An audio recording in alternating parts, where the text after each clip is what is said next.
good afternoon to you and welcome into Fox 35 News Plus. I'm Garrett Weimer, and thanks for joining us on this Monday afternoon live on Fox Local and on YouTube. It is 1 o'clock and there's a lot going on today, so we kind of want to just kind of reset here and let you know what all is going on and what we're monitoring at this hour. On the top right, you see we are tracking Hurricane Erin. It peaked over the weekend as a Category 5. It is now a Category 4, but continuing to strengthen again as we do expect it to curve and stay out to sea, but it is going to bring major impacts along the Atlantic coast when it comes to surf, when it comes to rip currents as well. We know parts of the Outer Banks in North Carolina have been evacuated. Here in Florida, we are expecting big waves. We've started to see those already, also with strong or high risk, current risk as well as the hurricane continues to move. On the bottom right, you see a Stand for Ukraine rally going on live right now in Lafayette Park in Washington, D.C., not far from the White House, where folks are holding signs. They've been waving Ukrainian flags. Many of them are wearing the colors of the flag of Ukraine as well, as we wait for the arrival of Ukrainian President Volodymyr Zelenskyy, who is expected any minute now at the White House. You see, this is a live look at the White House. You see a number of guards there outside the press pool as well, awaiting the arrival to the West Wing of Ukrainian President Volodymyr Zelenskyy. He will be greeted by President Donald Trump.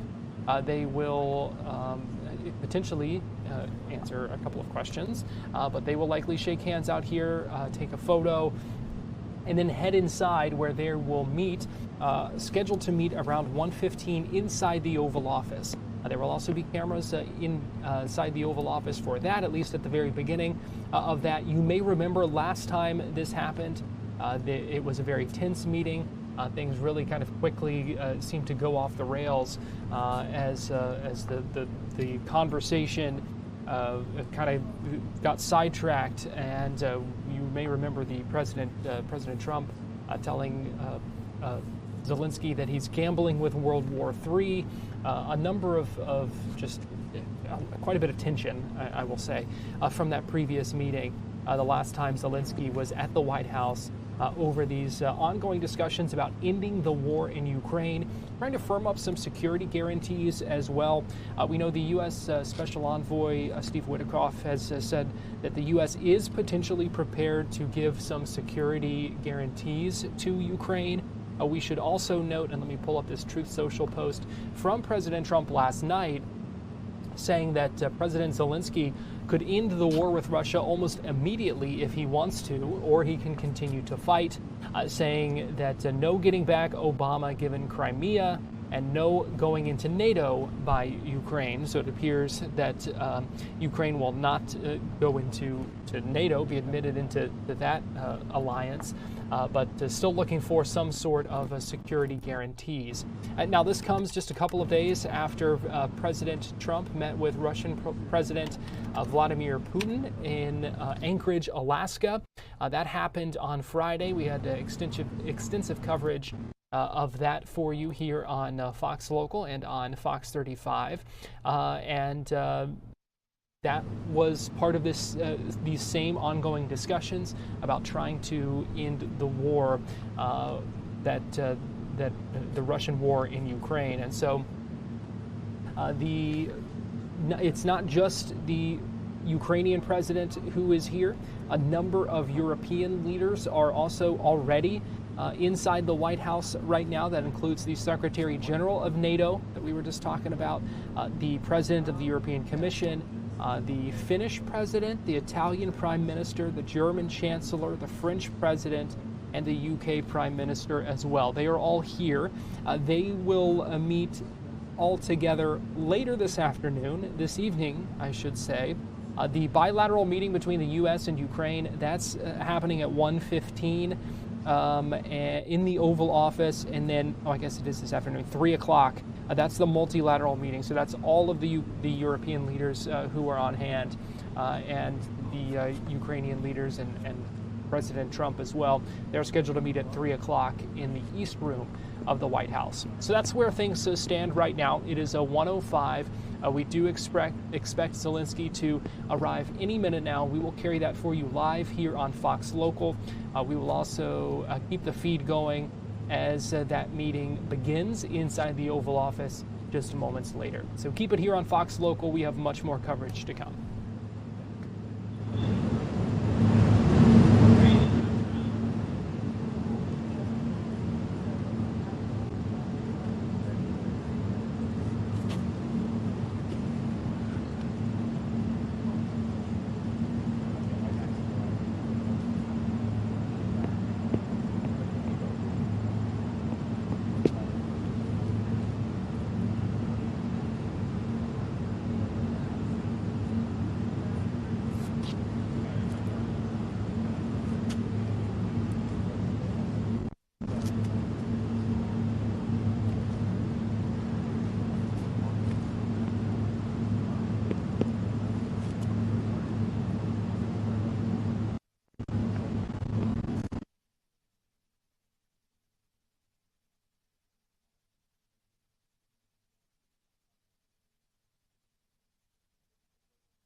President Trump outside the White House as a limo carrying Ukrainian President Volodymyr Zelenskyy arrives for their bilateral meeting inside the Oval Office in just a few minutes.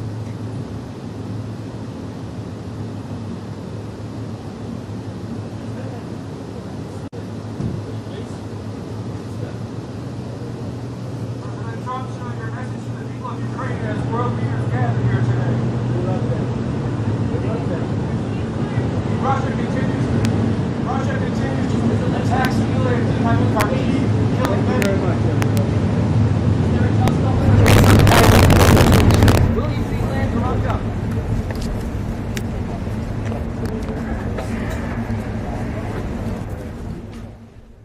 Ukrainian President Volodymyr Zelenskyy has arrived at the White House, greeted by President Donald Trump.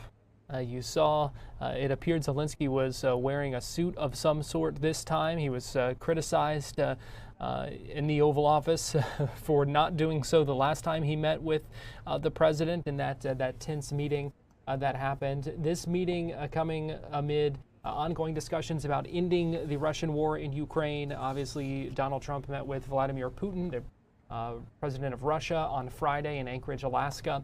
They will begin a meeting inside the Oval Office here shortly. We're going to take a quick break here on Fox Local, but we will be right back with more coverage and get you right back to the White House in time for that meeting. So keep it here.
You're watching Fox 35 News Plus, streaming on Fox Local.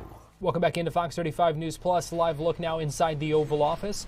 You see Ukrainian President Volodymyr Zelenskyy, President Donald Trump, Vice President J.D. Vance, Secretary of State Marco Rubio, and others inside the Oval Office for this meeting. Let's go ahead and listen in. Not too long.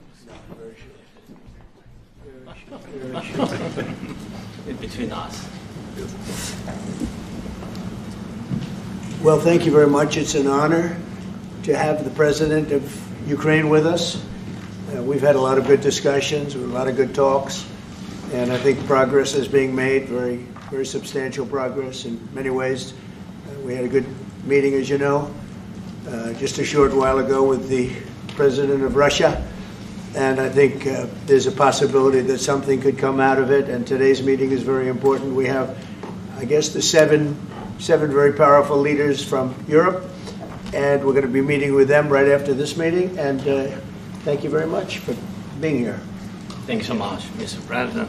If I can, first of all, thank Please. you for invitation, and thank you very much for your efforts, personal efforts to stop killings and stop this war. Thank you, and using this opportunity, many thanks to your wife, First Lady of the United States.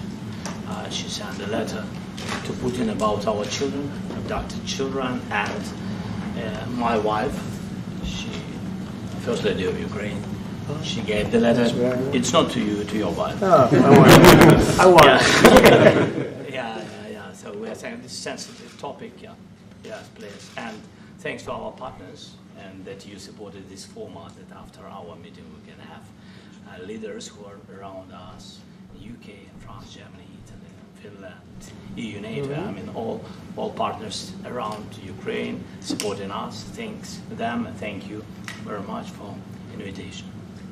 Thank you very much for being here. President Trump.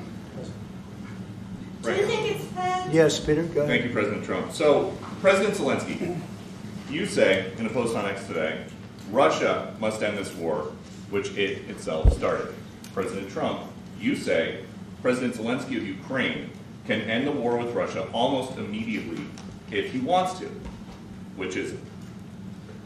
Yeah, I think that's true. I think we're going to have a meeting. I think if everything works out well today, we'll have a trilat.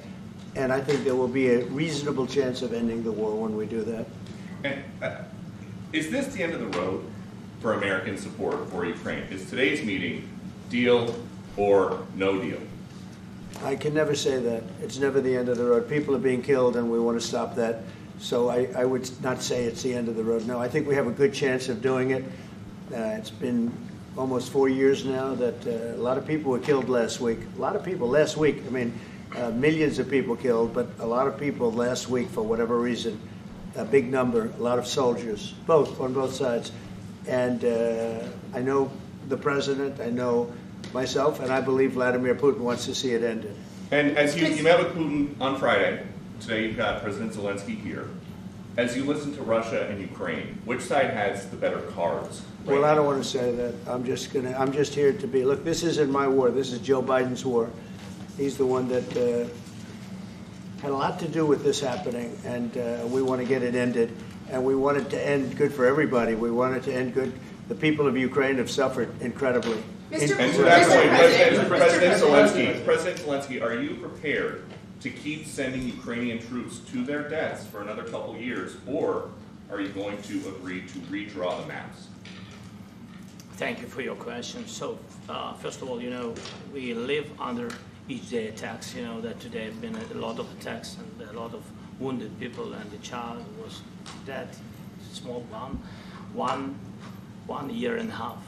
So we need to stop this war, to stop Russia, and we need support American and European partners. And we will do our best for this. So, and I think we show that we are strong people, and we supported the idea of the United States, of personally of President Trump, to stop this war, to make a diplomatic way of finishing this war.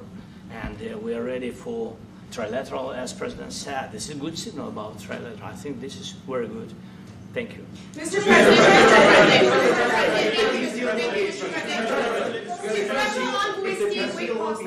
yes, if the peace deal will be achieved, are you going to be willing to send American peacekeepers to Ukraine? Well, we're going to work with Ukraine. We're going to work with everybody, and we're going to make sure that if there's peace, the peace is going to stay long term. This is very long term. We're not talking about a 2-year peace and then we end up in this mess again. We're going to make sure that everything's good. We'll work with Russia. We're going to work with Ukraine. And we're going to make sure it works. And I think if we can get to peace, it's going to work. I have no doubt about it.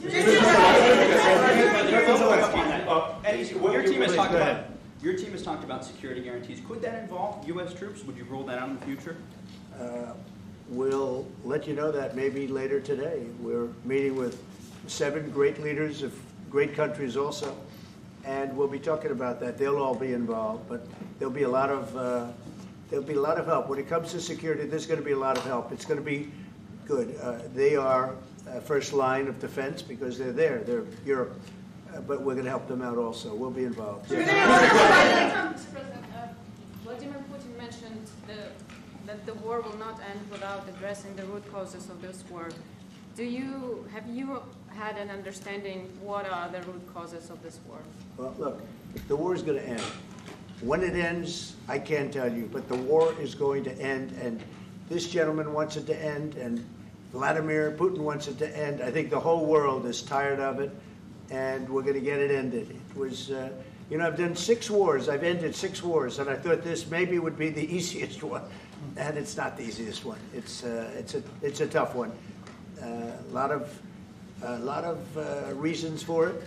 And they'll be talking about it for a long time, but they'll be talking about the others. Look, India, Pakistan, we're talking about big places. When you look at, you just take a look at some of these wars. You go to Africa and take a look at that. Rwanda and the Congo, Republic of the Congo.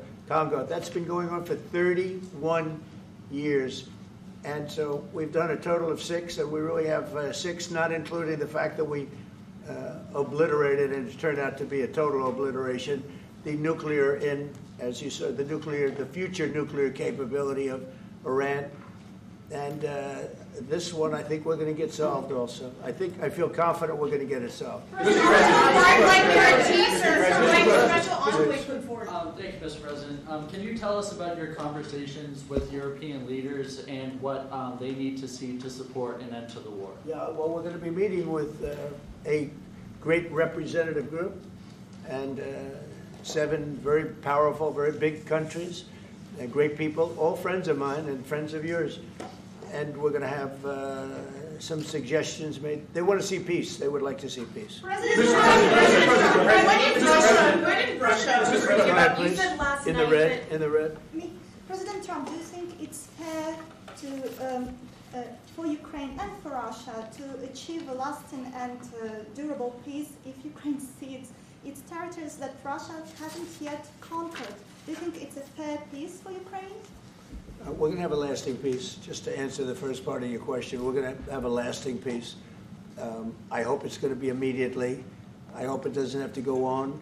And I think people of the whole world is going to be very happy when that's announced. Mr. President, you posted on social media, Mr. President, a very touching letter from the First Lady. And the letter was hand-delivered to President Putin. And it calls for an end to the war, essentially, because of the children and the children's future. Why did the First Lady feel that letter was necessary? Was it because she believes that Mr. Putin is the aggressor in the war? Is a similar letter being hand-delivered to President Zelenskyy? So the First Lady felt very strongly. She's watched the same thing that you watch and that I watch. I see things that you don't get to see, and it's horrible. But when she's got a great love of children, she has a wonderful son that she loves, probably more than anybody, including me. I hate to say it, but she loves her son. She loves children, and she hates to see something like this happening. And that goes for other wars too. I mean, she sees the heartbreak, the parents, the funerals that you see on television. Always funerals. We want to see something other than funerals. No, she felt. It was a beautiful letter. It was very well received by him. And she did ask me to say, she would love to see this end. She would love to see it end. And she says it very openly, very proudly, and with great sorrow because so many people have been killed. Mr. President, last week, Brian, go ahead, Brian. Yes, sir. I've got a question for each of you. Yes. First of all, President Zelensky, you look fabulous in that suit. I said the same thing. Yeah, you look good. I said the same thing. Yeah, looks good on I you. said the one that attacked you last time. See, now he's I remember that. Yeah, I apologize to you. You look wonderful. No, my first question for you, President Zelensky. In the same suit. You see, I changed, you are not. Maybe yours is much better than mine. Real quickly, upon peace, God willing we get peace, are you open to holding an election in your country? Yes, of course. We are open for election, yes. We have to do safety circumstances. And a little bit, we need to work in the parliament, because during the war you can't have elections, but we can do security. We need, maybe, how to say, we need a truth, yes, everywhere, in the battlefield, in the sky, in the sea, yeah, to make possible for people to do democratic, open, legal elections. So you say we're during the war you can't have elections. So let me just say 3.5 years from now, so you mean if we happen to be in a war with somebody, no more elections. Oh, that's good. I wonder what the fake You news like this is. idea? Yeah. No. Speaking of news, I got a question for you. This sounds insane for me even to ask this, but do you think the American media really doesn't even want a peace deal because they've seen they've been so critical of you every step of the way as you lead the charge for peace? It's an amazing phenomenon. I said that if in the settlement you got Moscow, St. Petersburg, and thousands of miles around them, they would say, I made a bad deal. The level of hatred and animosity is incredible. Not with all. I mean, we have great people up here. We also have terrible people up there that I think are told what to say. But, you know, in solving all of these wars, they don't even write about it. You know, I saw major wars. I saw wars that have been going on for 31, 35, and 37, and a couple of quicker ones. One that was going to go into a full-blown deal very quickly. You know what the one I'm talking about. It was a big one. But they don't even write about that. No matter what I do, no matter what, and you know, this is not anything to do with you. It's probably to your advantage in a certain way. But no matter what I do, no matter what deal I make, from my standpoint, you'll come out good. Maybe President Putin will come out good. But they'll say, Trump was absolutely horrible. It's just it. And I've lived with that for a long time. I've lived with it since just before the first election. I used to get great publicity. Now I get the worst publicity anyone's ever gotten in office, but I won in a landslide, so that people understand. They're the only ones that count, ultimately. But I've also had great reporters. I've had journalists that are very good. But it's very sad when you do the right thing. As an example, they said, because of the fact that Vladimir Putin came to American soil, this was a tremendous defeat for Donald Trump. No, it was really wonderful that he did it. It was a hard thing for him to do, to be honest with you. It was the opposite of what they said, but they said it. Now, if he didn't come, they'd say that was also bad for Trump. You know, there's no way. And there's just a great dishonesty of the press, and I think that's why it's lost its credibility. You know, its credibility is at an all-time low. We have a thing going on right now in D.C.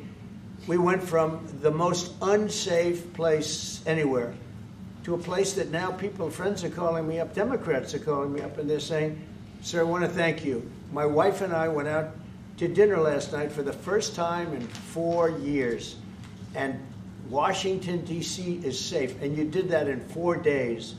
I'll tell you it's safe. I had another friend of mine, he has a son who's a great golfer, he's on tour, and he came in fourth yesterday in the big tournament where Scotty Scheffler made the great shot, and he said his son is going to dinner in Washington, D.C. tonight. I said, would you have allowed that to happen a year ago? He said, no way, no way. He said, what you've done is incredible.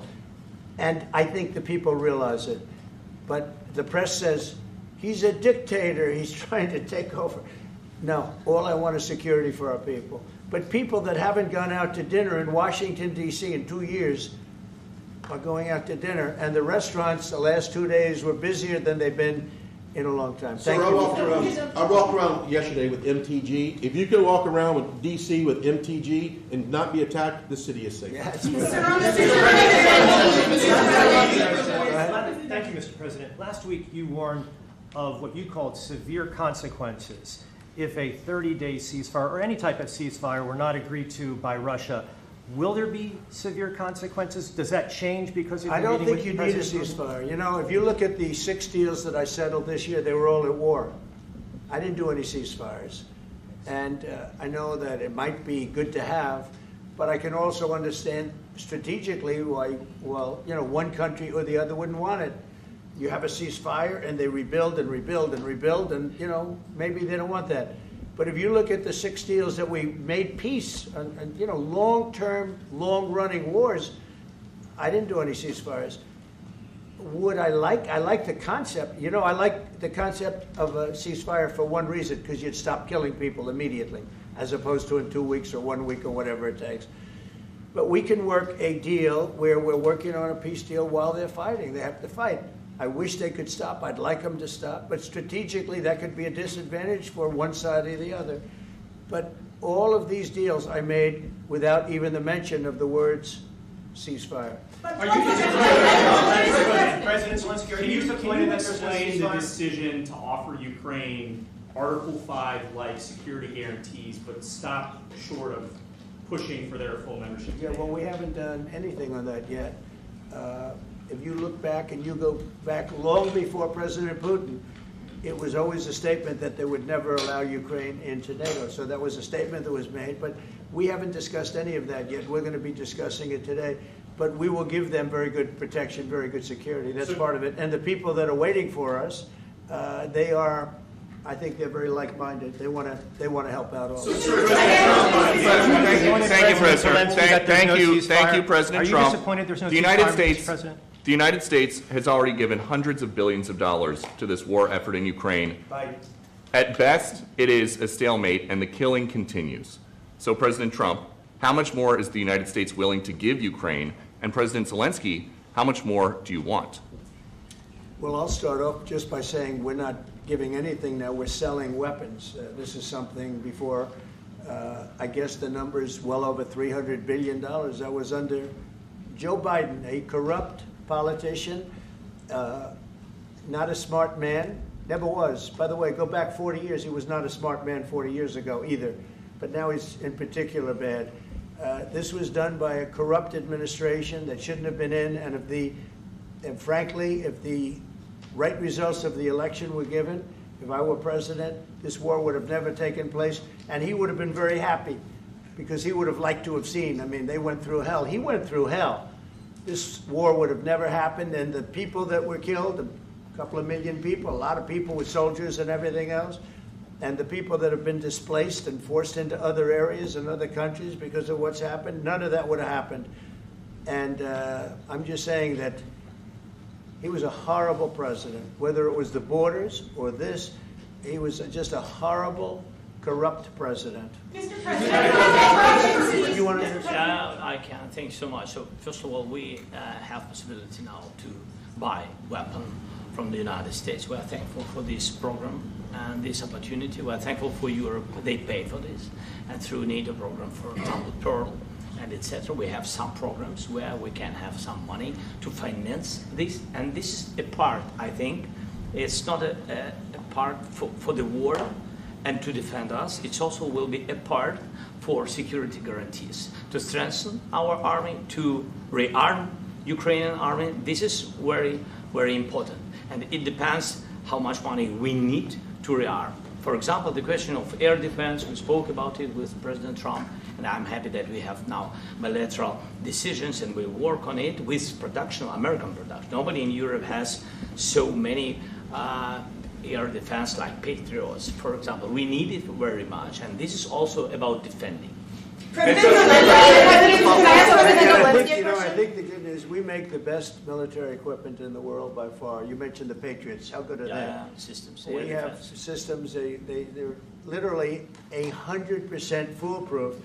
And it's really like shooting two bullets, you know, two bullets hitting each other in the air in a space like this. The chance is 100%. It's 99 to 100%. So we sell the equipment to NATO. And NATO does what, I don't know what the arrangement is that you have with, but I know that they want you to have the equipment.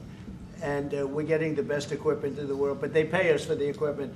Under Biden, it was just crazy what was going on. I believe the number is over 300. I think it could be $350 billion worth of equipment and money and everything else. And we've made more progress in settling this war in the last 2 months than they made in 4 years. This should have been settled a long time ago, but it should have never happened. Yeah, please. Real quickly, you pushed out on social media. All right, Brian, go first. You pushed out on social media about doing away with mail-in ballots and potentially electronic voting machines. Can you expand on that and how important Well, that's a very off-topic, just really quickly. Mail-in ballots are corrupt. Mail-in ballots, you can never have a real democracy with mail-in ballots. And we, as a Republican Party, are going to do everything possible that we get rid of mail-in ballots. We're going to start with an executive order that's being written right now by the best lawyers in the country to end mail-in ballots because they're corrupt. And you know that we're the only country in the world, I believe, I may be wrong, but just about the only country in the world that uses them because of what's happened. Massive fraud all over the place. The other thing we want change are the machines. For all of the money they spend, it's approximately 10 times more expensive than paper ballots. And paper ballots are very sophisticated with the watermark paper and everything else. We would get secure elections. We'd get much faster results. The machines, I mean, they say we're going to have the results in 2 weeks. With paper ballots, you have the results that night. Most people, but most people, many countries use paper ballots. It's the most secure form. So between paper ballots, very, very important, paper ballots, and I think maybe even more important, the mail-in voting. We're going to end mail-in voting. It's a fraud. If you have mail-in vote, even Jimmy Carter with this commission, they set it up. He said the one thing about mail-in voting, you will never have an honest election if you have mail-in. And it's time that the Republicans get tough and stop it because the Democrats want it. It's the only way they can get elected. Because with men and women's sports and with transgender for everybody and open borders and all of the horrible things, and now the new thing is they love crime. They're fighting me on the fact that I've made Washington, D.C. safe. We're not going to get mugged, beaten up, or killed like all the people you've been watching get so badly hurt. I'm glad, I hate to take your time in this, but I'm glad you asked me that question. Sorry. We're going to stop mail-in ballots because it's corrupt. You know, when you go to a voting booth and you do it the right way and you go to a state that runs it properly, you go in, they even ask me. They asked me for my license plate, for identity. I said, I don't know if I have it. They said, sir, you have to have it. I was very impressed, actually. But it's very hard to cheat with mail-in voting. As you know what happens in California, it's so corrupt, where some people get 5, 6, 7 ballots delivered to them. Now, we got to stop mail-in voting, and the Republicans have to lead the charge. The Democrats want it because they have horrible policy. If you have mail-in voting, you're not going to have many Democrats get elected. That's bigger than anything having to do with redistricting, believe me. And the Republicans have to get smart. We're not going to have a country. I said for a long time at rallies, you need borders and you need free and fair elections. Those two things, otherwise you don't have. We have strong borders now. In 90 days, Mr. President, we didn't have 1, 0, 0, and 3 months. Not one person came in illegally into our country. In fact, even I find that hard to believe, but it's run by a little bit of a liberal group that put out the numbers, so I guess it's, but 0, 0, and 0. You go back a year ago, 2 years ago, 3, millions of people poured into our country. It was terrible. Thank you very much. What security guarantees do you need from President Trump to be able to make a deal? Is it American troops, intelligence, equipment? What is it? Everything. And really, it includes 2 parts. First, strong Ukrainian army. That's what I began to discuss with your colleagues.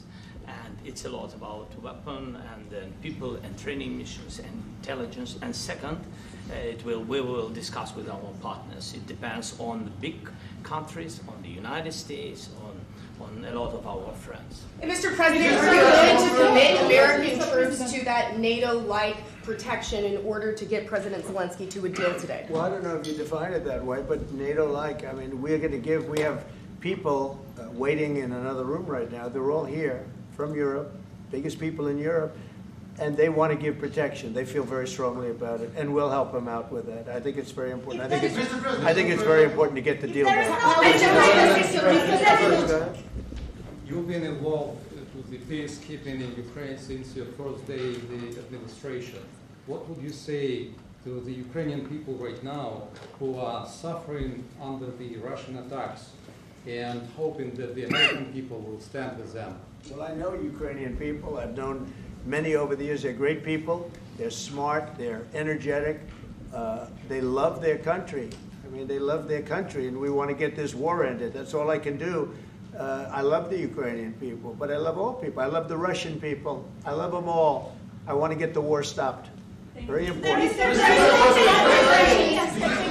President, was there any aspect of your discussion with Vladimir Putin that left you disappointed? Look, we just spoke to, I was just telling the president, I just spoke to President Putin indirectly, and we're going to have a phone call right after these meetings today. And we may or may not have a trilat. If we don't have a trilat, then the fighting continues. And if we do, we have a good chance. I think if we have a trilat, there's a good chance of maybe ending it. But he's expecting my call when we're finished with this meeting. Thank you very much, everybody. Thank you. Thanks, guys. Thanks, guys. Let's go right on that way. Let's go, guys. Thank you. Thank you, press. Let's go. Let's go. Move. Come on, guys. Let's go. Thank you, guys. Thank you, press. Thank you. Press being escorted out of the Oval Office after the media availability as the President of the United States, Donald Trump, spoke with the Ukrainian president. We're going to take a quick break here on Fox 35 News Plus, but we'll be right back in 2 minutes to recap what you just saw and set things up as the day continues. So keep it here on Fox Local.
watching Fox 35 News Plus, streaming on Fox Local. Welcome back into Fox 35 News Plus. I'm Garrett Weimer, and thanks for joining us on this Monday afternoon, live on Fox Local and on YouTube. That bilateral meeting between the U.S. and Ukraine is underway inside the Oval Office. We had the chance to hear for several minutes from President Donald Trump and Ukrainian President Volodymyr Zelenskyy, who answered a number of questions from reporters. We heard the President Trump say that the war is going to end. He just doesn't know when, saying they have had substantial progress when it comes to these discussions about ending the war. You know, Trump met on Friday with the Russian President Vladimir Putin in Anchorage, Alaska, meeting with the Ukrainian president right now, and then in a little bit, a number of other European leaders will get involved on the meeting as well. We did hear President Trump say that there is the possibility of something coming out of these discussions, pointing ahead to the potential for a trilateral meeting between the U.S., Ukraine, and Russia, and said there would be a decent chance of ending the war if that were to happen. Ukrainian President Volodymyr Zelenskyy was asked if their country would be willing to redraw the map.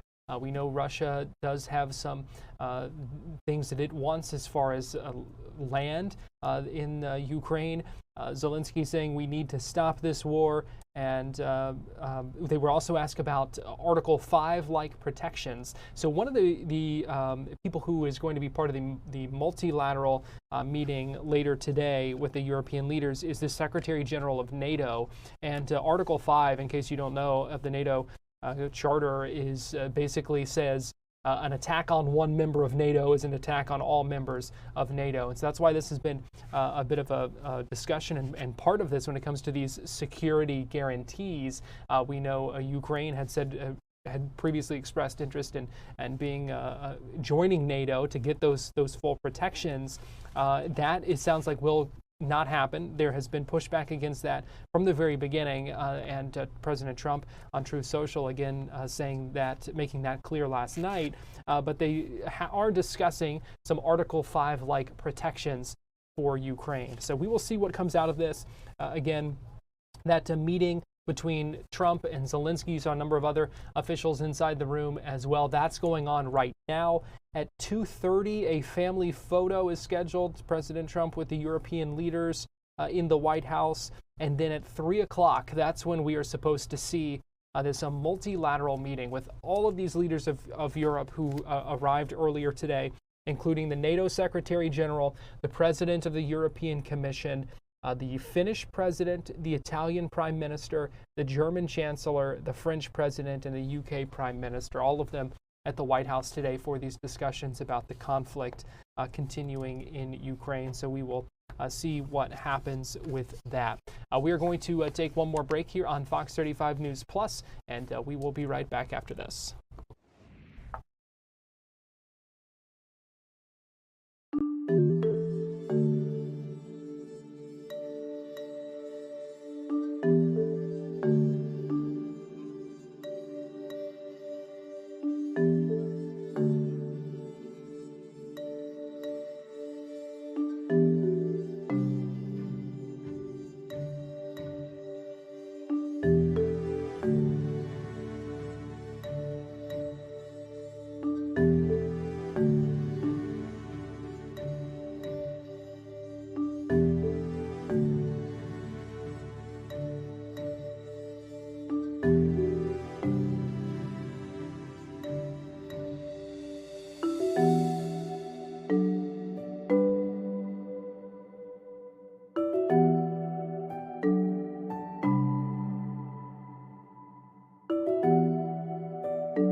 watching Fox 35 News Plus, streaming on Fox Local. Welcome back into Fox 35 News Plus. I want to give you another live look inside the White House right now as conversations continue in the Oval Office. This is a live look at the Cross Hall, and you see a number of flags there where this is where the family photo will be taken in about half an hour or so. Obviously, that time is certainly fluid based on the meeting going on right now in the Oval Office between President Trump and Ukrainian President Volodymyr Zelenskyy. A couple of things I did want to point out because we have talked about the controversy of the last time Zelenskyy was inside the Oval Office and that tense meeting with President Trump at that time. One of the things he was criticized for from the vice president and some others, they said he never said thank you, that he was not appreciative enough of everything the United States did and has done for Ukraine during this conflict. If you noticed very early on in the meeting today, shortly after his arrival, basically as soon as he had the chance to speak, as the cameras arrived inside the Oval Office, we heard Zelenskyy saying thank you for a number of things, for a number of reasons, and talking about that. And so that certainly cannot be a coincidence after what happened last time, expressing his thanks and appreciation, making that very clear as these conversations continue inside the White House. One of the other things you may notice is he was wearing a black suit of some sort instead of his typical military dress that he has worn throughout the duration of this ongoing war, wearing that all black suit. You saw a jacket, was not wearing a necktie, but did have a dress shirt buttoned up all the way up, including that top button that I don't have buttoned. So a couple of things, because that was another thing that he faced some criticism for, including from, he was asked that question about it from that one of those reporters that we heard make a point of that in the news conference just a little bit ago. So interesting. A couple of notes there. He also passed on a gift of some letters to the First Lady of the United States as well. That was what you saw him hand off to Trump at the very beginning. Well, we are getting ready to take another break here on Fox 35 News Plus. We will be back at the top of the hour with Florida Live, where we have a number of stories that we've been working on for you, a number of things we are continuing to monitor. We will also continue to monitor all these developments at the White House. We will we'll keep our eyes on that and give you live looks inside once that family photo. That's the next event that we're really monitoring as far as that is open to the press. So that meeting going on right now in the Oval Office, reporters no longer inside there as those discussions really kind of get down to business and trying to end this Russian war in Ukraine. So a lot going on today. More live coverage coming up in just a couple of minutes. So keep it here on Fox Local, and we will be right back.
Florida Live starts now.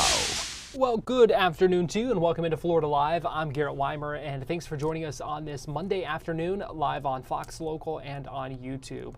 A lot going on today. We have been streaming several hours straight now here on Fox Local, and we appreciate you joining us as our streaming coverage continues on what has been a busy day. One of the things we are monitoring at this hour, in case you're just now joining us, here is a live look at the White House, where President Donald Trump is meeting with Ukrainian President Volodymyr Zelenskyy.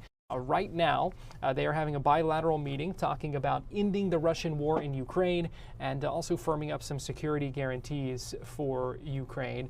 We carried live for you here the discussion as the number of reporters had the chance to ask several questions for a number of minutes inside the Oval Office. As President Donald Trump says they're making substantial progress on ending the war, talking about the chance of a trilateral meeting between Russia, the United States, and Ukraine, and trying to really get to the table and end that ongoing war. We heard Zelenskyy say we need to stop this war and talking about a number of different things there. Here's where things stand at this hour. That meeting is going on right now. In the next little bit, about half an hour or so, we expect what they're calling a family photo with the European leaders. So the president, a number of the other European leaders who have also arrived at the White House today for this meeting. That's supposed to happen around 2:30. We'll see about the timing of that. Obviously, that all depends on what's happening in the Oval Office right now. And then at 3 o'clock, scheduled to begin that multilateral meeting with the president, with Ukraine, with the European leaders, as all of those discussions continue. So that is the big story that we are monitoring this afternoon, and we will certainly have more coverage coming up in just a little bit. We are also going to hear from some Florida Democratic lawmakers who held a news conference this afternoon criticizing Republican efforts in the state to conduct a mid-decade redistricting when it comes to the congressional districts here in Florida. This has been a big topic as well. We heard from Congressman Maxwell Frost, a number of state lawmakers from the Orlando area as well, held that news conference just a little bit ago and talk more about why they believe this is a threat and a danger. What they are, we'll have more on their criticisms coming up in just a little bit as those efforts about redistricting move forward. We know that Democrats in Texas had kind of held out for a long time. They are now returning to the state there. But we know here in Florida, the State House Speaker has created a commission, or not a commission, I shouldn't say that, a committee to look at redistricting. So we'll have more on that coming up in just a little bit. But we want to begin with a story getting a lot of attention on social media, and that is a driver who is in the country illegally, who is now accused of conducting an illegal U-turn that resulted in a deadly crash that killed 3 people. Now, that crash happened August 12th on Florida's Turnpike in St. Lucie County. That illegal immigrant truck driver has now been arrested and is facing charges, 3 counts of vehicular homicide. Actually, his name is Harjinder Singh. He is facing those charges. He is also now facing deportation because of his illegal status. According to officials, he entered the country illegally back in 2018, but had obtained his commercial driver's license in the state of California. We have seen a number of social media posts and comments from Governor Ron DeSantis and Attorney General James Othmeyer, who have been criticizing that and saying they want California to be held accountable for that. Fox 35's Stephanie Buffamonte had the chance to speak with Attorney General James Othmeyer just moments ago and ask him about this case. Here's their conversation. Yeah, this is a really horrific incident. Here you had someone that came into the country illegally. The state of California granted this individual not only a driver's license, but a permit to drive larger tractor trailers and semi-trucks, something that really should require significant training and vetting. That individual, as you've referenced, found his way into Florida, engaged in a very dangerous driving tactic, trying to do a U-turn in the middle of a freeway, and unfortunately took the life of 3 individuals. So again, this is a tragedy, but it shows the dangers of the open border following the Obama and Biden administrations and how it can lead to tragedy in communities across the country. On Florida, on the other hand, under the leadership of Governor DeSantis, we prohibited any IDs from going to illegal aliens several years ago. We prohibited sanctuary communities in this state. So we're certainly going to keep fighting on immigration enforcement. We're going to be investigating this situation to figure out how this individual came into this permit, and we're going to hold him accountable in the court of law and make sure he serves a long time behind bars in Florida. Of course, as you were just talking about, in Florida, a person who is an illegal immigrant cannot get their CDL license. But for Floridians who saw that no matter if that is the rule in place here, they can still be impacted, obviously what we saw in this situation, which was very tragic. What would you want to say to Floridians who maybe agree with what we're doing here in Florida and not in California? Well, Floridians, should know that in Florida, we do not allow illegal aliens to have driver's licenses or these CDL licenses. We're certainly at risk as a state because of the open border policies and the sanctuary policies of other states, which is why we're going to fight back. We're going to continue pursuing ways to identify individuals that might be trying to come into this state illegally and jeopardize the safety of Florida families. And we're also going to hold this individual accountable. We will send a message to anyone out there. If you break the law, if you hurt our communities, we are going to prosecute you to the fullest and ensure that you serve as much time as possible behind bars. Just talking about fighting back to try to make sure this doesn't happen again, what does that look like for you? Well, we still have a lot to learn. We're going to be investigating how this individual came into possession of these permits. We're going to look at the company that contracted with this illegal alien to better understand the training or lack thereof that this individual received. And at the end of the day, we're going to work harder at Florida's border to identify large-scale vehicles that might be coming in potentially by people that are here illegally and should not have permits to drive these large trucks in the first place. So Floridians should rest assured we're going to do everything we can to continue enforcing rule of law, to continue helping the Trump administration to detain, deport, and deliver for the American people. This person is convicted. What would be the next steps before deportation? So this individual, this illegal immigrant, has already been charged with vehicular homicide at a minimum. So this individual will serve many years in prison in Florida. I know people are worried about, people getting deported and possibly getting released back in their home countries. Floridians should rest assured that this individual who took the 3 lives will indeed serve time here in Florida before getting handed over to ICE and going back where he came from. Of course, we've seen that video that is out there that, was shared by FHP. Just your reaction to seeing that? Yeah, it's a heartbreaking video.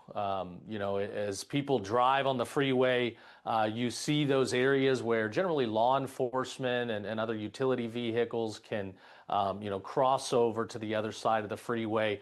These are not accessible to the public. It's dangerous to do something like that, especially with high-speed vehicles on both sides of the freeway. So for a large semi-truck to do that was very careless, very dangerous, and watching the high-speed impact that we now know took 3 lives, it's heartbreaking.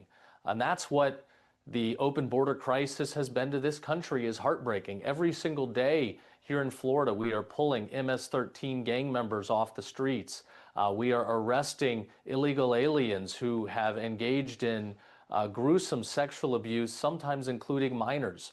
We're going after drug cartels. We're going after large-scale fentanyl rings. The open border crisis has led to criminal illegal aliens invading communities across the country. Thank God the Trump administration has shut down the border for once and for all, and now we are enforcing rule of law and bringing back American sovereignty, and people at home should know that Florida will continue leading the way in this regard. That was Florida Attorney General James Othmeyer in his speaking with Fox 35's Stephanie Buffamonte just a few minutes ago about that deadly crash that happened in St. Lucie County. Been getting a lot of attention again on social media. We're going to take a break here on Florida Live, but we'll be right back with more after this.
Welcome back into Florida Live. I'm Garrett Weimer, and thanks for joining us on this Monday afternoon, live on Fox Local and on YouTube.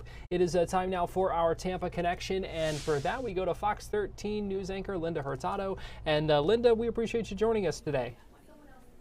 Good to see you. So we're going to lead with the murder court case of rapper Julio Fulio, and there was kind of a surprise result today. The trial is actually supposed to get underway. At least the first of 5 suspects in the murder of this rapper Julio Fulio was supposed to stand trial in Tampa starting, but now it's on hold.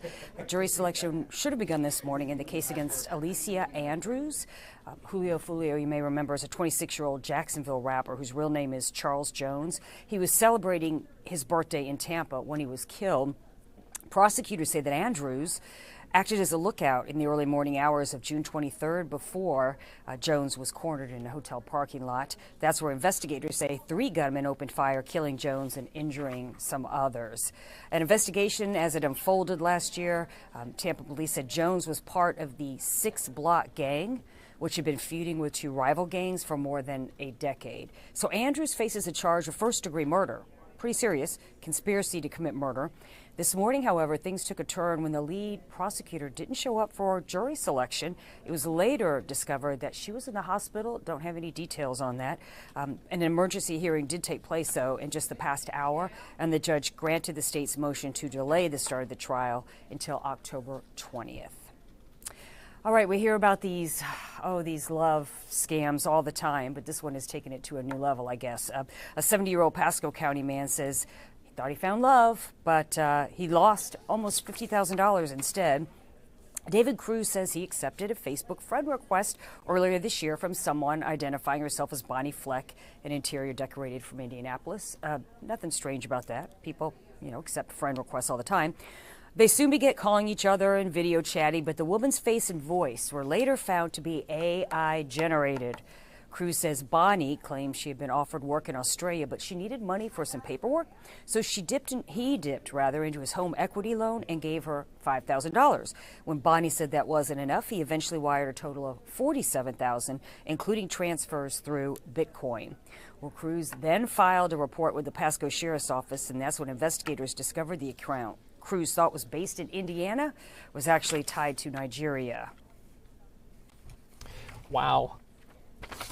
I've outlived my whole family at my age. When you're really alone, it's very hard because all you have is the walls around you, and you sort of like to find somebody to do things with.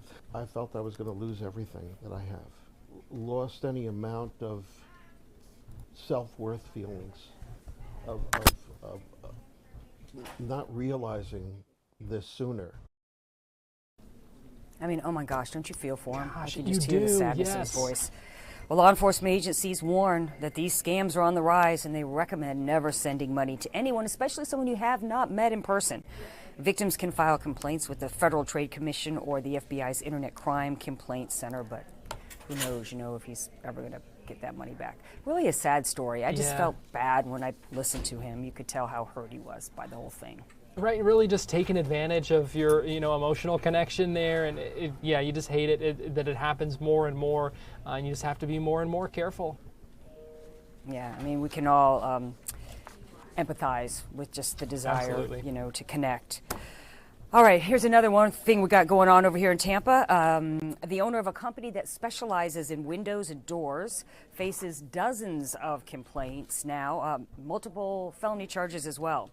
Todd Hawk operated Sash and Sill, serving Manatee and Sarasota and Charlotte counties. In July of 2024, he sent an email to customers saying he was closing the business and filing for bankruptcy. Well, the Punta Gorda Police Department first filed a fraud charge after he allegedly took a $21,000 deposit by check 4 months before announcing that he was going out of business. Investigators also determined no permits were ever pulled. 1 month later, the Charlotte County Sheriff's Office filed a similar charge for a client who paid a deposit of more than $12,000 for windows. The Sarasota County Sheriff's Office says there are more than 30 cases now pending against Hawk. Hopefully this stays alive, and anybody watching can feel related. Like, that's not cool, and a lot of people were and are affected by it, and people should get their money back. Well, Hawk is scheduled to be arraigned in Charlotte County next Monday, August 25th. Several civil lawsuits have also been filed against Hawk dating back to 2023. So, we'll stay on top of this one. And All right. That's what's going on here in Tampa. Well, Linda, we appreciate you joining us for our Tampa Connection on this Monday afternoon. Good to see you. Good to see you. We're going to take a quick break, and we'll be right back.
Welcome back into Florida Live. I'm Garrett Weimer, and thanks for joining us on this Monday afternoon, live on Fox Local and on YouTube. Today, a number of Florida Democratic lawmakers held a news conference criticizing Republican plans and pushes to do a mid-decade redistricting here in the state of Florida, specifically looking at the congressional districts that the House Speaker has created a committee to look at. This has been a push of the governor, of a number of others, as well as this conversation continues across the country about redistricting. Obviously, a lot of eyes on what's been happening in Texas with Democratic lawmakers there leaving the state to try to prevent Republican plans from moving forward. Now Florida looking at doing some mid-decade redistricting. But we heard this afternoon from several lawmakers, including U.S. Congressman Maxwell Frost, State Senator Carlos Guillermo Smith of Orlando, and some state representatives as well, including Ana Escamani of Orlando, LaVon Bracy Davis of Ocoee, Johanna Lopez of Orlando, Rita Harris of Orlando as well. I want to play for you a little bit of that news conference as they explained their concerns about this redistricting push. Florida Republicans are preparing to redraw congressional lines, even though there is no constitutional requirement, no legitimate justification, and no reason to do so, except because they have the fear of losing power. Congressional maps are drawn once a decade. That's the way it's been. That's the way it's always been. After every single census. They're not supposed to be redrawn whenever a political party feels threatened or feels like they might lose power. Donald Trump knows that he cannot win in November. Donald Trump knows that as of right now, he is losing the midterms because they have passed legislation, and Samuel said it in a great way, that has transferred wealth and given resources from the working class, the working poor, to mega corporations and the ultra wealthy. And in this country, where we have a democracy and we're able to make our voices heard, you can't do one thing without the other. You can't take away our resources, take away our health care, take away food from 17 million children in schools without paying a political price. He doesn't want to pay the political price, and that's why he is looking to cheat. And now instead of facing voters, he's trying to change the rules of the game. And this isn't just about Florida, it's not just about Texas, it's a part of a national strategy and a coordinated attack.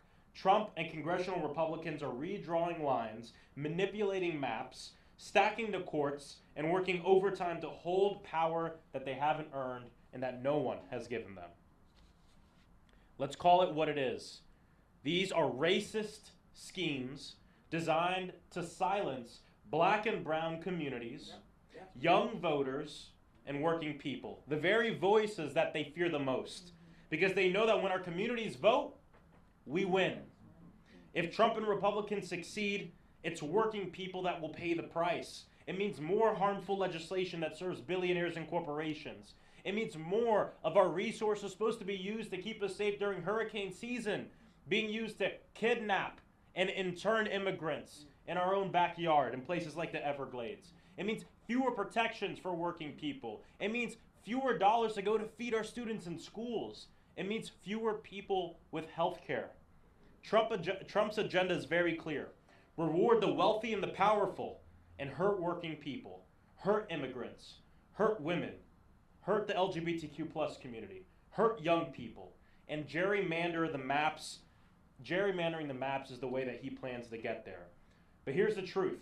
Fair maps are the foundations of fair elections. And fair elections are the foundation of a healthy democracy. Voters should decide who represents them. Politicians should not be choosing who their voters are. And that's why Democrats across the country are going to fight. And I agree with Samuel. We have to fight fire with fire. Yes.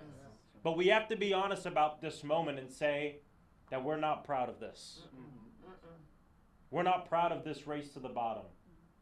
But we're going to do what we need to do to protect this country and protect this country from a demagogue and authoritarian like Donald Trump, who doesn't seek to help the people but help himself. So Democrats have to do what they have to do to level the playing field. But mark my words, when we have the levers of power, We must ban gerrymandering once and for all. And we have to ensure that every state plays by the same rules. The only states in this nation that have passed laws to have safe map or fair maps and independent redistricting committees are democratic states. There is no statewide solution to this type of cheating, only a federal one, where everybody plays by the same rules. And that is what we will seek, and that is what we will do. But in this moment right now, we need a check on this president. We need a check on this government. We're not looking to rig things and cheat the way he wants to cheat. We're looking for a fair shot. We're looking for what most Americans want, just a fair shot in a system that's not rigged against them. And that's why this fight matters, not just for Florida, but for the country. And they've said it out loud. No one's making anything up here. Donald Trump has said out loud, I want you to redraw the maps so I can get more seats. Go online, look at the GOP and conservative pundits talking about the Florida alliance. They say, go as radical as you can go. Eliminate every Democrat if you can. Get rid of Maxwell Frost if you can. I'm not going anywhere. But the choice is clear. We either let Trump and Republicans rig the system, or we fight like hell to protect it. And everyone in Central Florida, rest assured that your leaders are going to fight like hell to protect this democracy in this country. And I know which side I'm on. So without further ado, I'm proud to introduce one of those fighters. Please give it up for State Senator Carlos Guillermo-Smith.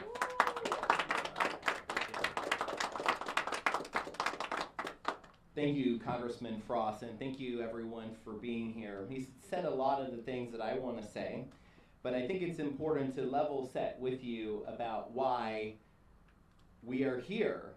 We're here because this attempt by Republicans to draw new maps to keep themselves in power mid-decade, it's completely unprecedented.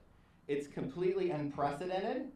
And the reason it's completely unprecedented is because it is totally illegal. It is totally and completely 100% unconstitutional. Why do I say this? Let me read an excerpt from Florida's Constitution. Congressional districts may not be drawn to favor or disfavor an incumbent or political party. Period. This is Florida's Constitution that the vast majority of Florida voters amended to include this language. So when I say what they're doing is totally unprecedented and totally illegal, is because that is exactly what Florida's Constitution tells us, and because they have been open and honest and authentic for once about what their intentions are, the Republicans.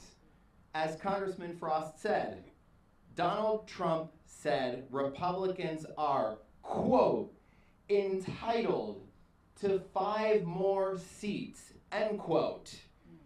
He believes that they are entitled to have more Republican representation just because.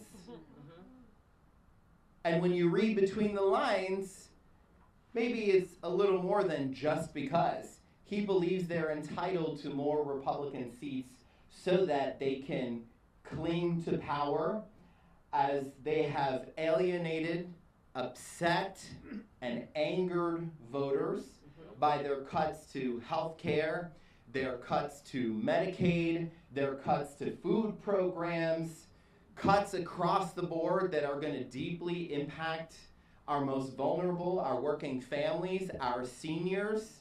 And they did it. They voted for the big, ugly, disgusting bill in Congress, and they want to dodge and avoid accountability from the voters. So they've come up now with this scheme to draw maps to keep themselves in power. They want the politicians to pick the voters. Folks, it's the other way around in the United States of America. The voters pick their politicians and they pick their elected leaders. We'll be right back with more Florida Live after this.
Welcome back into Florida Live and give you a live look right now in the cross hall of the White House, where you see several flags set up ahead of a meeting and a photo between President Donald Trump and several European leaders who are at the White House today, part of these ongoing conversations about ending the war in Ukraine. When it comes to the security guarantees, that's going to be a big topic of conversation this afternoon with those European leaders, many of them members of NATO. The NATO Secretary General also going to be there and part of these discussions as well. Right now, President Trump is meeting with the Ukrainian President Volodymyr Zelenskyy. They spoke to reporters at the beginning of that meeting. Here's some of what they said as they were asked a number of questions about where things stand. You say, in a post on X today, Russia must end this war, which it itself started. President Trump, you say President Zelenskyy of Ukraine can end the war with Russia almost immediately if he wants to. Which is it? No, I think that's true. I think we're going to have a meeting. I think if everything works out well today, we'll have a trilat. And I think there will be a reasonable chance of ending the war when we do that. And, is this the end of the road for American support for Ukraine? Is today's meeting deal or no deal? I can never say that. It's never the end of the road. People are being killed and we want to stop that. So I would not say it's the end of the road. No, I think we have a good chance of doing it. It's been almost 4 years now that a lot of people were killed last week. A lot of people last week. I mean, millions of people killed, but a lot of people last week for whatever reason. A big number, a lot of soldiers, on both sides.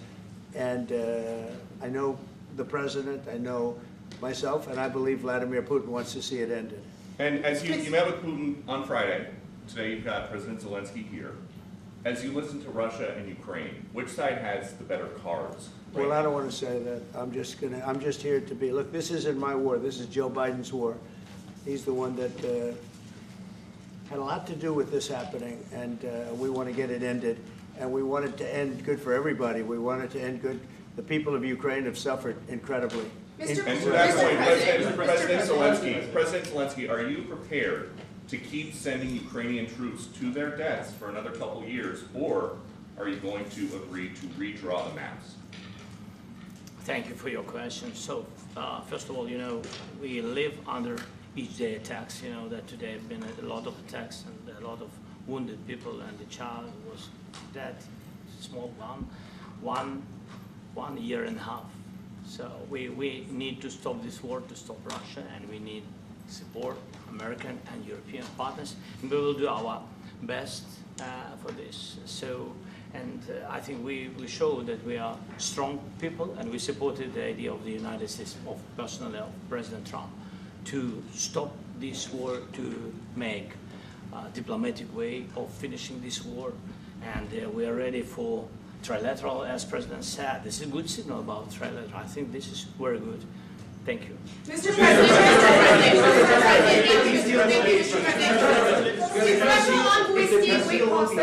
Yes, if the peace deal will be achieved, are you going to be willing to send American peacekeepers to Ukraine? Well, we're going to work with Ukraine, we're going to work with everybody, and we're going to make sure that if there's peace, the peace is going to stay long-term. This is very long-term. We're not talking about a 2-year peace and then we end up in this mess again. We're going to make sure that everything's good. We'll work with Russia, we're going to work with Ukraine, and we're going to make sure it works. And I think if we can get to peace, it's going to work. I have no doubt about it. Your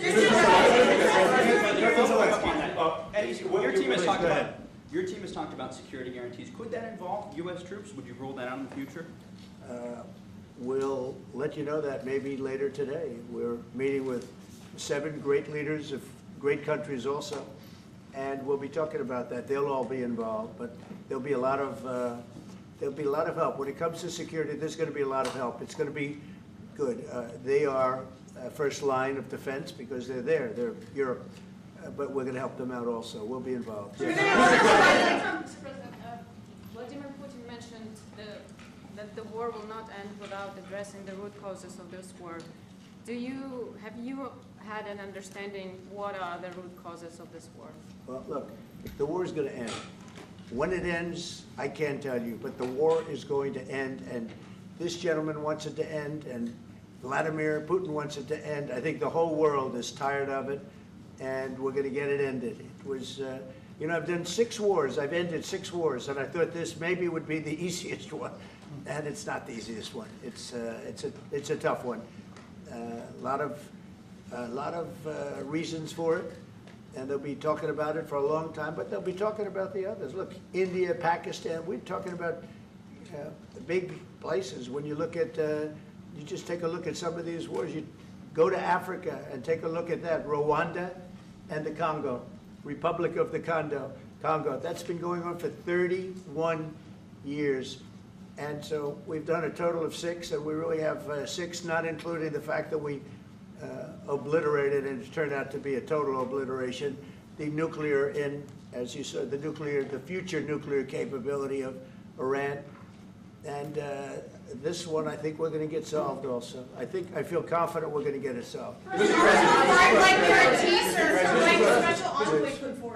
Mr. President. Can you tell us about your conversations with European leaders and what they need to see to support an end to the war? Yeah, well, we're going to be meeting with a great representative group and 7 very powerful, very big countries and great people, all friends of mine and friends of yours.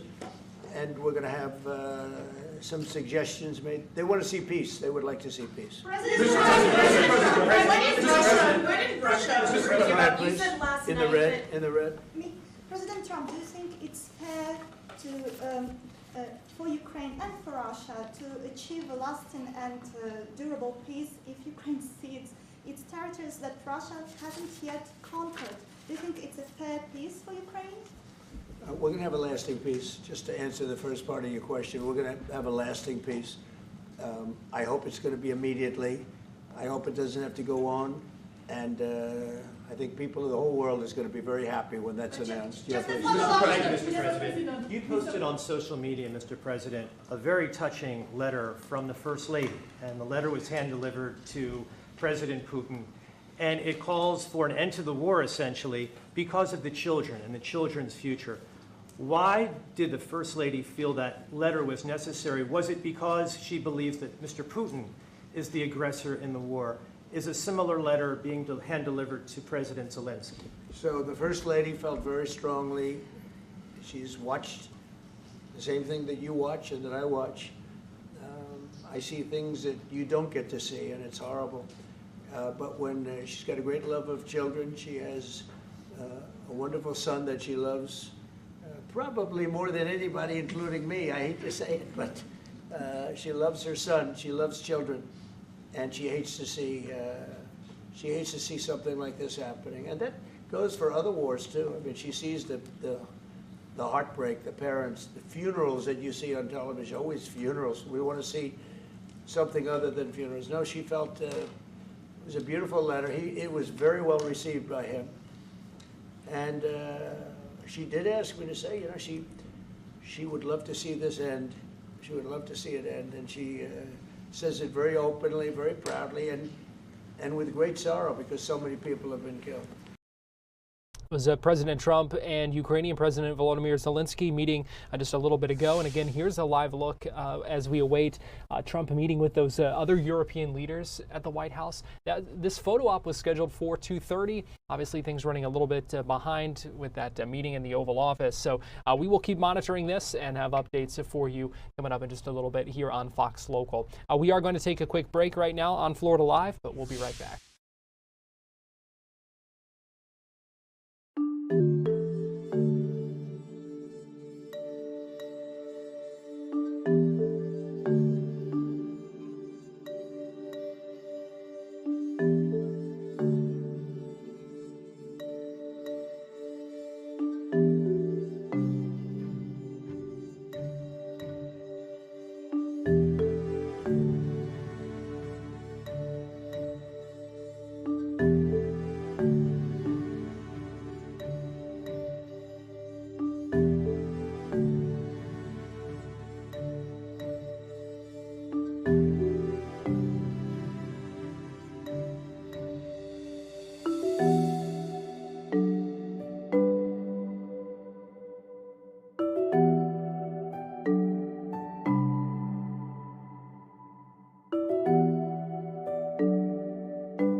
Welcome back into Florida Live, and here's a live look at Daytona Beach from our Hard Rock Hotel cameras. You can see the surf, the waves pretty big, pretty rough out there. We are going to see pretty rough conditions out there for the next couple of days. All of this from Hurricane Erin as it continues moving through the Atlantic. And joining me live now is Fox 35 Storm Team meteorologist TJ Springer. And TJ, thanks for being here. Yeah. I know we saw at one point Hurricane Erin strengthened to Category 5 over the weekend. Yeah, it just went through that.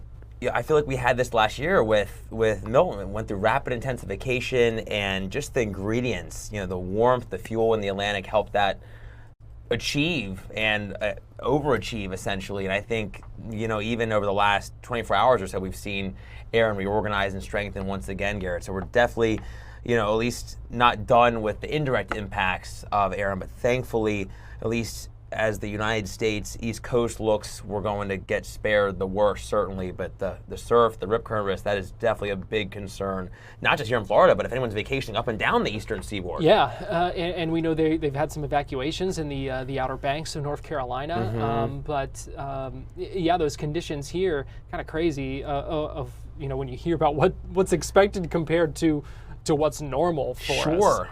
Yeah, I mean, I'm sure this is a surfer's dream. You know, I mean, Right. I know, you know, for the general swimmer, I know you don't want to be in the ocean, you don't want to be out there, but for the surfers that, you know, many of them could be professionals that deal with this kind of breaking surf action. You know, they look forward to these kinds of opportunities, but definitely you want to heed the warnings from the lifeguards and the beach patrol, not just here, but if you're vacationing as well. I would say, Gary, I think we're going to continue to see Aaron remain at Category 4 strength before it starts to weaken as it makes that turn. That's what we're going to be watching as we progress through the remainder of the really the next few days. But at its latest update now, we have that wind sustained up around 140 miles per hour, and we're going to continue to have the wind at that strength with gusts possibly up around Category 5 strength as we progress through the remainder of our Monday and into Tuesday before it starts to weaken. Still major Category 3 strength as we progress through midweek. But it looks like the Outer Banks, I know you mentioned that, Gary, I think that's going to be the one place that could maybe see some outer rain bands try to move on shore. But for us here in Central Florida and the beaches, it's certainly going to be the rough surf and the high rip current risk. And you can see here just offshore there could be waves up around 10 feet, maybe even a bit higher than that. So it's definitely going to be a rough go along our area beaches. So heed the warnings. And if you don't have to get in the water, you're not someone that deals with this kind of surf on maybe a somewhat regular basis, I would say try to stay out of the water if possible, because it means business, that's for sure. But we're not done yet. Aaron is moving, once it makes the turn up toward the north, Garrett, we're going to have this next wave that's trailing behind it, and this one now, for the National Hurricane Center, it's been increased to a 60% chance of development over the next 7 days. I know it's hard to kind of predict until there's some sort of formation, some sort of center. Right. Mm-hmm. So it's very early. Yeah. But what are we thinking? What's the thinking right now with this one? Do we know? I mean, I think that just like Aaron was able to strengthen, I don't want to say it could be an exact repeat, but it looks like just because of how warm the water is, and this kind of in an area that Aaron just went through that favored its strengthening, this one could also strengthen up. I think that at least at an early glance, looking at some of the data today, it could be a depression possibly by maybe this weekend, maybe even something a little stronger. But I would say that us, maybe the Southeast, the Caribbean, definitely going to want to watch this wave closely as well. And there's actually some more coming down the pike. There's a couple that are in Central and Western Africa that'll move into the Eastern Atlantic. So those are also going to need, it looks like it's just going to be kind of a little parade almost of disturbances. So we'll be watching all of these, but definitely Aaron, of course, and this one directly to the east will need to be watched extremely closely over the next week or so. Yeah, it is that time of year where we talk about those, the temperatures are warm enough and very favorable for things like this, and like you said, like a parade, just kind of one right after the other. And so now is the time as we kind of head closer to the peak of that hurricane season that you make those preparations if you haven't already, if you've put it off because it's we know what the first couple of months of it are like, and you most of the time can probably get by without some of those preparations. But now you're getting to that point where it would be a good idea to do it, just so you're ready, just in case. Definitely, and we're not that far from the peak of hurricane season now, under a month, and I feel like it's just quickly approaching, and this is the time where we can often get these just, I don't want to say onslaughts, but just, storm after storm, if the conditions are right, so. Yeah. Well, we will keep a close eye on it. I know you'll keep a close eye on it. And TJ, we appreciate you joining us and tracking the tropics with us here on Florida Live this afternoon. For sure. Thanks, Gary. I appreciate you having me. We are going to take a quick break, and we'll be right back.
Welcome back into Florida Live. I'm Garrett Weimer, and here is a live look in the White House, the East Room, as we see these European leaders sitting down at the table with President Donald Trump, Ukrainian President Volodymyr Zelenskyy. This meeting getting ready to get underway right now, so let's go ahead and listen in. Hi, Mark. Yeah, good.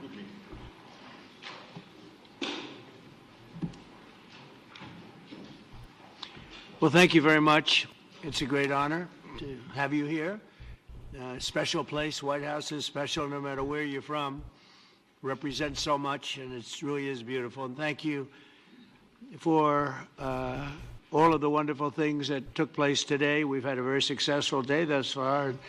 Important discussions as we work to end the killing and stop the war in Ukraine. We're all working for the same goal, very simple goal. We want to stop the killing, get this settled. I've just had the honor of being with President Zelenskyy and all of the discussions that we've had. We covered a lot of territory, and I spoke indirectly with President Putin today. We're going to call President Putin right after this meeting. I'm sure we're going to have a solid meeting, good meeting, maybe a great meeting, and we're going to try and work out a trilat after that and see if we can get it finished. Put this to sleep, because this is not since the Second World War has there been anything like this.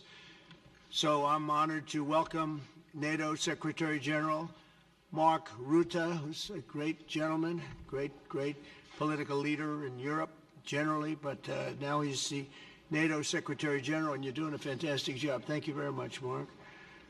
Prime Minister Starmer of the United Kingdom, our friend and my friend, and doing really well, and people like him a lot. We all like him. Everyone knows President Macron of France, who's been with me from the beginning, one of the first people I met as a foreign dignitary, and I liked him from day one. And I like him even more now. That's pretty good. That's unusual. That's a pretty unusual thing. Prime Minister Meloni of Italy, who's a really a great leader and an inspiration over there. She's served now, even though she's a very young person, she's served there for a long period of time relative to others. They don't last very long. You've lasted a long time. You're going to be there a long time. Chancellor Merz of Germany, who is a very strong person and a very strong leader and very highly respected in Germany. And he's my friend, and it's an honor to have him as my friend. Thank you very much. Very good. You look great with your tan. Where did you get that tan? I want to get a tan like that. President Stubb of Finland, and he's somebody that, where are we here? Huh? Where? Oh, you look better than I've ever seen you look. But you've done a great job, and we wanted to have you here because you're somebody that we all respect. And you've had a lot to do with the success, I think, and the potential success. And thank you very much for being here. We appreciate it. And the President of the European Commission, Ursula von der Leyen, who is somebody that we just made a big deal with all of those countries. I don't know. I think you might be more powerful than all these guys at this table. I don't know. But we had a great negotiation, and you're respected all over the world. So I want to thank you very much for being here. It's a great honor to have you.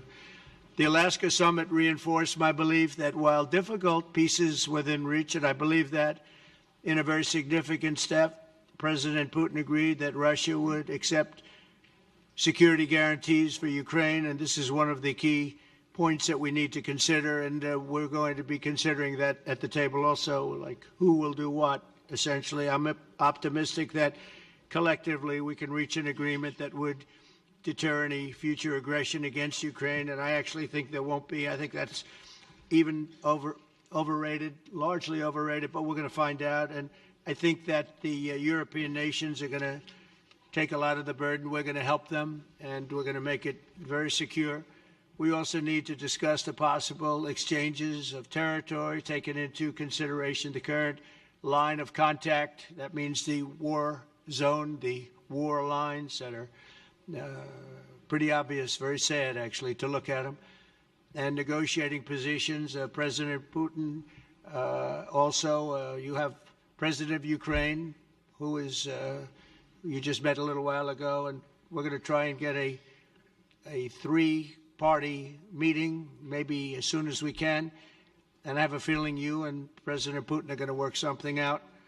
Ultimately, this is a decision that can only be made by President Zelenskyy and by the people of Ukraine working also together in agreement with President Putin. And I just think that's very good things are going to come of it. So I hope we have a good meeting. And if we can have a good meeting, I'll set up a meeting with President Putin. And if you'd like, I'll go to that meeting. And not that I want to do that, but I will do that because we want to save a lot of people from dying. A lot of people are dying, and we got to save them. We got to save it. 5,000, 6,000, 7,000 people sometimes a week. All of us would obviously prefer an immediate ceasefire while we work on a lasting peace, and maybe something like that could happen. As of this moment, it's not happening, but President Zelenskyy and President Putin can talk a little bit more about that. You know, in the 6 or so wars that we stopped, we haven't had a ceasefire. And so I don't know that it's necessary. You can do it through the war, but it would be, I like the ceasefire from another standpoint. You immediately stop the killing. But I believe a peace agreement at the end of all of this is something that's very attainable, and it can be done in the near future. With all of the wars that I got involved in, we only have this one left. Of course, as I walk out the door, there'll probably be a new one starting, and I'll get that stopped too. But I thought this was going to be one of the easier ones. It's actually one of the most difficult. They're very complex. The next step would be for a trilateral meeting, and that will be worked out. And I just look forward to working and having a great result. We're going to spend a lot of time today talking about, and we're really honored you guys came over. I mean, these are the heads of major countries and respected all over Europe. And they speak for, largely, I think I should say, but pretty much for the other countries of Europe. And we will come to a resolution today, I think, on almost everything, including probably the security. And that's pretty much the story. I'd like to say, Mr. President, would you like to say something? You have the media. If you want, you could come over and you could stand, you could use mine, or you could just turn around, whichever you feel comfortable with. Thank you so much. I can speak without microphone. Thank you so much. I think that we had very good conversation with President Trump. Very good. And it really was the best one. Or sorry, maybe the best one will be in the future. But it was really good. And we spoke about very sensitive points.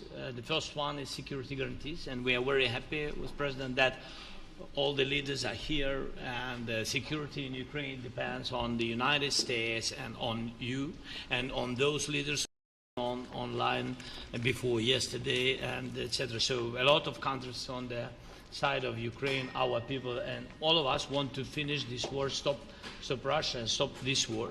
We spoke about it, and we will speak more about security guarantees. This is very important that the United States gives such strong signal and is ready for security guarantees. The second point, or maybe the first, humanitarian direction, very important to exchange all the prisoners, and I think that President will help. And I was very thankful to your wife again, Mr. President, for the letter about our abducted children, and I hope that really it can be a historic role for the people to bring kids back to the families and be happy. Get the people back, yeah. Yes, this is so important, and I'm happy that we discussed it, this track with the President Trump, and I hope that we will find decisions. And then what is very important, that all the sensitive things, territorial, etc., we will discuss on the level of leaders during trilateral meeting, and President Trump will try to organize such meeting, and he said that he will come or not come. Ukraine will be happy if you will both participate. want me there, I will be there. Yeah, thank you. And I think this is very important. Yes, so security guarantees, bringing kids back, and all our people, not only warriors, first of all, warriors and all the civilians, journalists, a lot of people in prison. So we need them back. And guarantees which will work for the years. We spoke about it. And I showed the President a lot of details on the battlefield, on the map. Thank you so much. Thank you for the map, by the way. Good map. It was great. Yeah. I'm thinking how to take it back. We'll get you. No. I think that we had constructive, specific meeting, and I'm very thankful to all the leaders who are here, and you helped a lot, and so we are happy that we have such big unity today. Thank you, Mr. President. Thank you very much, for hosting us. Mr. President. I think you'll see that President Putin really would like to do something else. I think when we set that up, when we do, I think it's going to be when, not if. I think you're going to see some really positive moves. I know there's over 1,000 prisoners, and I know they're going to release them. Maybe they're going to release them very soon, like immediately, which I think is great. But we're going to set that up today after this meeting. So very good and great remarks. I appreciate it. Mark, as head of NATO, maybe you could say a few words, please. Yes, I will be very brief. I really want to thank you, President of the United States, dear Donald, for the fact that you, as I said before, broke the deadlock, basically with President Putin by starting that dialogue. And I think it was in February that you had the first phone call, and from there we are now where we are today.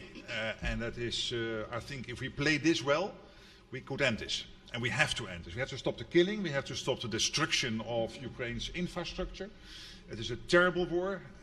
So I'm really excited. And let's make the best out of today and make sure that from today onwards, we get this thing to an end as soon as possible. I really want to thank you for your leadership, what you are doing for Volodymyr, but of course also all the European colleagues. It is really crucial. And the fact that you have said, I'm willing to participate in the security guarantees is a big step. It's really a breakthrough, and it makes all the difference. So also thank you for that. Well, NATO also has agreed from 2% to 5%, which is something that is a massive amount of money. And it's 2% that wasn't always paid to 5% that is paid. That's a big difference. And so we appreciate that. That was a great move. Thank you very much. Ursula, maybe on behalf of the Commission, you could say a couple of words. Thank you very much. It's a pleasure to be here, and it's a very important moment. Indeed, we are here, Europeans, as friends and allies. We had a fantastic NATO summit. Together as the two largest and biggest economies in the world, we had the largest trade deal ever agreed. And now we are here to work together with you on a just and lasting peace for Ukraine. Stop the killing. This is really our common interest, stop the killing. And indeed, it's very good to hear that we're working on the security guarantees, Article 5 lies security guarantees, so important. But I want to thank you also that you mentioned the thousands of Ukrainian children that have been abducted. And as a mother and grandmother, every single child has to go back to its family. This should be one of our main priorities also in these negotiations, to make sure that the children come back to Ukraine, to their families. Thank you. And we did. I was just thinking we're here for a different reason, but we just a couple of weeks ago made the largest trade deal in history. So that's a big thing, and congratulations. That's great. Thank you very much, Ursula. Mr. Chancellor from Germany, a very great leader. Mr. President, Please. dear Donald, many thanks for having us today. I think this is extremely helpful that we are meeting and hearing that the two of you are having such a good meeting today here in Washington. The next steps ahead are the more complicated ones now. The path is open. You opened it last Friday. But now the way is open for complicated negotiations. And to be honest, we all would like to see a ceasefire, the latest from the next meeting on. I can't imagine that the next meeting would take place without a ceasefire. So let's work on that, and let's try to put pressure on Russia, because the credibility of these efforts we are undertaking today are depending on at least a ceasefire from the beginning of the serious negotiations from next step on. So I would like to emphasize this aspect and would like to see a ceasefire from the next meeting, which should be a trilateral meeting wherever it takes place. Well, we're going to let the president go over and talk to the president, and we'll see how that works out, and if we can do that. I will say, and again, I say it, in the 6 wars that I've settled, I haven't had a ceasefire. We just got into negotiations, and one of the wars was, as you know, in the Congo was 31 years long. Another one that we settled last week with 2 great countries was 35 years going on, and we had no ceasefire. So if we can do the ceasefire, great. And if we don't do a ceasefire, because many other points were given to us, many points were given to us, great points. Please, Georgia, go ahead. Well, thank you very much, Donald, Mr. President, for hosting us today in this important meeting. And I think it is an important day, a new phase, after 3 years and a half that we didn't see any kind of sign from the Russian side that there was a willing for dialogue. So something is changing, something has changed, thanks to you. Thanks also to the stalling in the battlefield, which was achieved with the bravery of Ukrainians and with the unity that we all provided to Ukraine. And the reason why I mention it is that we also have to remind that if we want to reach peace and if we want to guarantee justice, we have to do it united. So that's why it's a very good day, the one we are in. You can obviously count on Italy as it was from the beginning. We are on the side of Ukraine, and we do absolutely support your efforts towards peace. We will talk about many important topics. The first one is security guarantees, how to be sure that it won't happen again, which is the precondition of every kind of peace. I'm happy that we will discuss about that. I'm happy that we will begin from a proposal, which is the, let's say, Article 5 model, which was Italian at the beginning. So we are always ready to bring our proposals for peace, for dialogue. It's something we have to build together to guarantee peace and to defend the security of our nation. So thank you, Mr. President, for hosting us. Thank you very much. Emmanuel? Thank you, Mr. President, for organizing this meeting and for your commitment. And everything was said, but I just have to say here, everybody around this table is in favor of peace. And we work very hard, and we've worked very hard during the past few years to have a peace which is a robust and long-standing peace. This is why the idea of a trilateral meeting is very important, because this is the only way to fix it. And by the way, I think as a follow-up, we would need probably a quadrilateral meeting, because when we speak about security guarantees, we speak about the whole security of the European continent. And this is why we are all united here with Ukraine on this matter. In order to organize such a trilateral meeting, your idea to ask for a truce or a ceasefire, at least to stop the killings, as we discussed, is a necessity.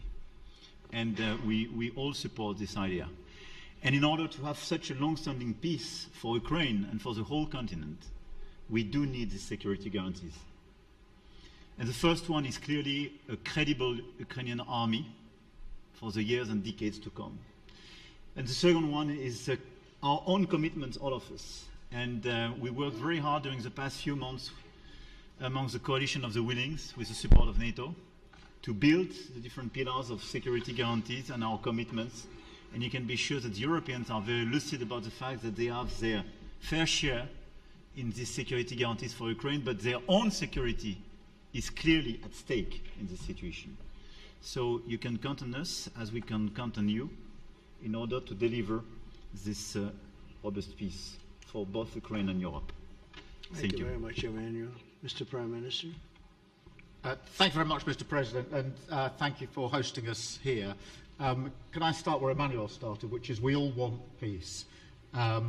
The war in Ukraine has had a huge impact, particularly on the Ukrainians who've borne the brunt of it, but it's also had an impact on Europe and on the United Kingdom. There's not a family or community that hasn't been affected. And when we talk about security, we're talking about the security not just of Ukraine, we're talking about the security of Europe and the United Kingdom as well, which is why this is such an important issue. I think this is such an important meeting. As a group, I think we've had a discussion on the phone a number of times, Mr. President, but be able now to be around the table to take it forward. And I really feel that we can, I think, with the right approach this afternoon, make real progress, particularly on the security guarantees, and your indication of security guarantees, of some sort of Article 5 style guarantees, fits with what we've been doing with the Coalition of the Willing, which we started some months ago, bringing countries together and showing that we were prepared to step up to the plate when it came to security. With you coming alongside, the US alongside what we've already developed, I think we could take a really important step forward today. A historic step, actually, could come out of this meeting in terms of security for Ukraine and security in Europe. I also feel that we can make real progress towards a just and lasting outcome. Obviously, that has to involve Ukraine, and a trilateral meeting seems the sensible next step. So thank you for being prepared to take that forward, because I think if we can ensure that that is the progress out of this meeting, both security guarantees and some sort of progress on trilateral meeting of some sort to bring some of the difficult issues to a head, then I think today will be seen as a very important day in recent years in relation to a conflict which has gone on for 3 and a bit years, and so far nobody's been able to bring it to this point. So I thank you for that. Well, thank you very much. And, you know, it's very interesting because this is the first for the White House. You can't say that very often. It's seen a lot over the years, since 1799, to be almost exact. But this is the first where we've had so many prime ministers, presidents, the heads of European nations. And by the way, Alex, I'd like you to say a couple of words, too. You're a young, powerful man. Before I finish up, I want you to say a couple of words. Go ahead. I'll take the notion of youth back to my wife and try to convince her. Thank you very much, Mr. President. I think in the past 2 weeks, we've probably had more progress in ending this war than we have in the past 3.5 years. And I think the fact that we're around this table today is very much symbolic in the sense that it's Team Europe and Team United States helping Ukraine. And the progress that we're looking out of this meeting is about the security guarantees, which are a big part of this. And then, of course, moving towards a process with a trilateral meeting with you and President Putin and President Zelenskyy. Some of the international media might wonder, why is the President of Finland here? I think the reason is probably that we might come from a small country, but we have a long border with Russia, over 800 miles. And we, of course, have our own historical experience with Russia from World War II, the Winter War and the War of Continuation.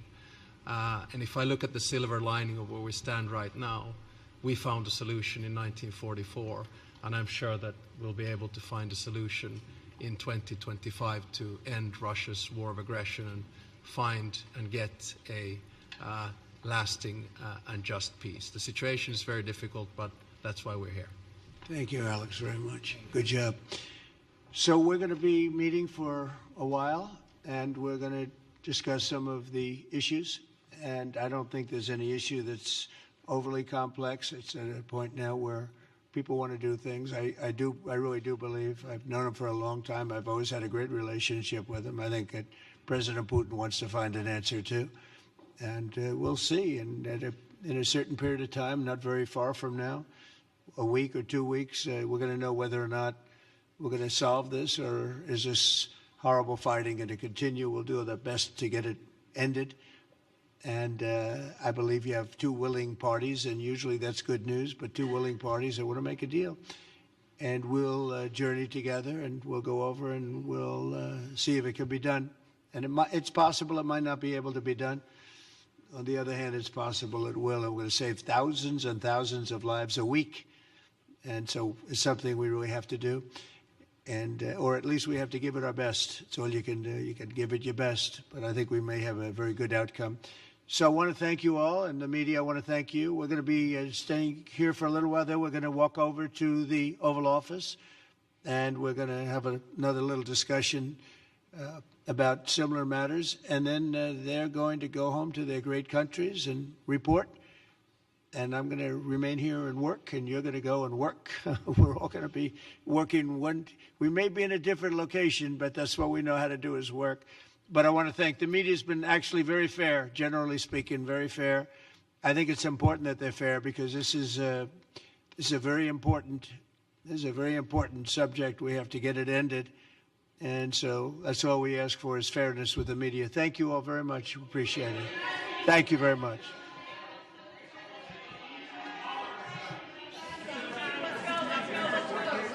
Thank you guys. Thank you press. Thank you guys. Keep moving. Thank you guys. Out this middle door here, guys. Keep moving. Keep moving. Thank you. Thank you guys. Thank you guys. Thank you. That meeting going to continue in the White House as we heard from these European leaders, President Trump. You see Volodymyr Zelenskyy, a number of other leaders as well. Press leaving the building there after their availability and their chance to kind of listen in on that. Those conversations, I believe, will continue. Still more to come on this. We will go ahead and take a break here, but we'll be right back with some more coverage and including another live hour of Fox 35 News Plus coming up at 4 o'clock. So keep it right here on Fox Local.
Mardi Gras, everybody. It is my sincere honor and pleasure to be broadcasting for Central Florida Eats live right outside of Tibby's New Orleans Kitchen. One of the owners right here with me, his name is Jake Wheeler. Jake, hello, my friend.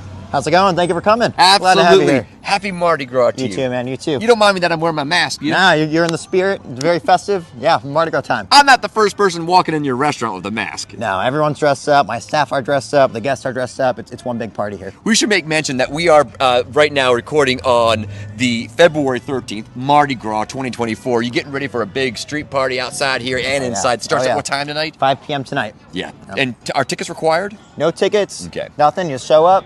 Open seating. It'd be a good time. Yeah, you got music and food. It's going to be a nonstop party. I should say, though, we're here because we want you to understand